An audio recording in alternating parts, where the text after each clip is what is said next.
Selamat pagi, perkenalkan nama lengkap saya Maria Susantianu dari Prodi PG PAUD semester 3. Di sini saya akan menjelaskan tentang teori kognitif vigostik serta implementasi dalam pembelajaran anak usia dini. Teori vigostik. Teori kognitif menurut Vygotsky yaitu pengetahuan anak yang diperoleh melalui kegiatan interaksi sosial antara individu dengan individu atau individu dengan kelompok. Dan dalam suatu lingkungan ada beberapa teori Vygotsky yang diterapkan dalam pembelajaran di kelas, yaitu nilai ZPD anak, bukan inteligensi akuisisi atau IQ. Teori-teori Vygotsky terbentuk dari 3 konsep utama, yaitu 1. Intelektual berkembang seiring sekecil menghadapi ide-ide atau pengalaman-pengalaman baru. 2. Intelektual juga berkembang lewat interaksi dengan orang lain.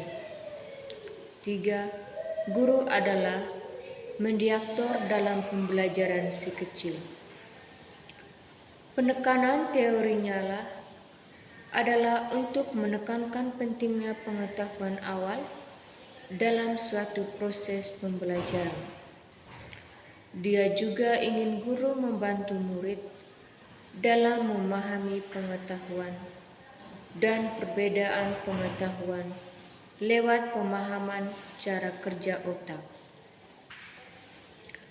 Lewat konsep dan penekanannya itulah kita bisa membaca kalau teori belajar Vygotsky dibagi menjadi 3, yaitu hukum genetik, yaitu ketika kemampuan seseorang akan bertumbuh lewat 2 latar belakang seperti lingkungan sosial dan psikologis atau gambar diri dan kemampuan alamiah sendiri.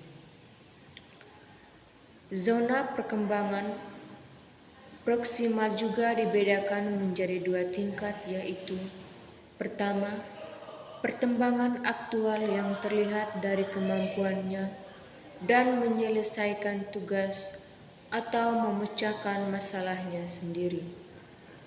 Kedua, perkembangan potensial terlihat dari kemampuan si kecil dalam menyelesaikan tugas atau memecahkan masalahnya sendiri dengan bantuan orang lain. Mediasi yang terbagi dalam mediasi kognitif dan metakognitif. Mediasi kognitif ialah penggunaan alat kognitif untuk memecahkan masalah yang berkaitan dengan pengetahuan. Sedangkan mediasi metakognitif adalah alat semiotik yang digunakan untuk mengukur diri sendiri seperti perencanaan, pengawasan, pengecekan, dan evaluasi diri sendiri. Penerapan teori belajar Vygotsky dalam interaksi belajar mengajar. Penerapan teori belajar Vygotsky dalam interaksi belajar mengajar mungkin dapat dijabarkan sebagai berikut. 1. Walaupun anak tetap dilibatkan dalam pembelajaran aktif, guru harus secara aktif mendampingi setiap kegiatan anak-anak. Dalam istilah teoritis, ini berarti anak-anak bekerja dalam zone of professional development dan guru menyediakan scaffolding bagi anak selama melalui ZPD. 2. Secara khusus, Vygotsky mengemukakan bahwa di samping guru, teman sebaya juga berpengaruh penting pada perkembangan kognitif anak. Kerja kelompok secara kooperatif tampaknya mempercepat perkembangan anak.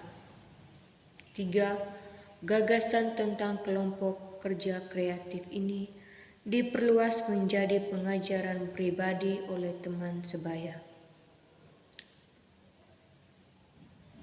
yaitu seorang anak mengajari anak lainnya yang agak ketinggalan dalam pelajaran. Satu anak yang bisa lebih efektif membimbing anak lainnya melewati ZPD karena mereka sendiri baru saja melewati tahap itu, sehingga bisa dengan mudah melihat kesulitan-kesulitan yang dihadapi anak lain dan menyediakan scaffolding yang sesuai. Sekian dan terima kasih.